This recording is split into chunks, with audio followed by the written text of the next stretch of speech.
దారిల నువ్వు పోతున్నాయే గుండం నీకు ఎదురైన ఏ కీడు ఎన్నడూ జరగదు నీకు అమ్మ దీవెనిది నా కొడుకా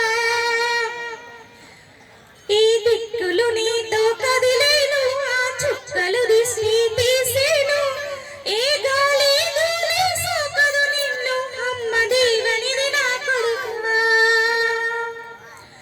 ఈ పిడికల చప్పుడు వినపడినా ఈ భూచోడి కొలువు భయపడినా ఈ చీకటి నిన్నెచ్చేయదులేరా అమ్మ దీవెనిది నా కొడుకా అమ్మ దీవెనిది నా కొడుకా థ్యాంక్ యూ అండి.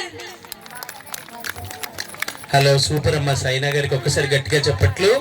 వండర్ఫుల్ అమ్మా, అసలు మీరు ఎంత బాగా పాడుతున్నారంటే మీకు సంబంధించిన ఏ ఊరు మీది? హౌస్ బుజుర్గట్. ఒక్కసారి గట్టిగా చెప్పట్లు కొడదాం. మన ఊరు మన ఈనాటి శివరాత్రి వేడుకల్లో ఇంత చక్కగా మత సామరస్యంతో ఇంత బాగా పాడుతున్న ప్రతి ఒక్కరూ మిమిక్రీ కావచ్చు ఇతర వచ్చిన వాళ్ళందరికీ ఒకసారి గట్టిగా చప్పట్లు కొట్టుకుందాం మనకు మనం. ఎందుకంటే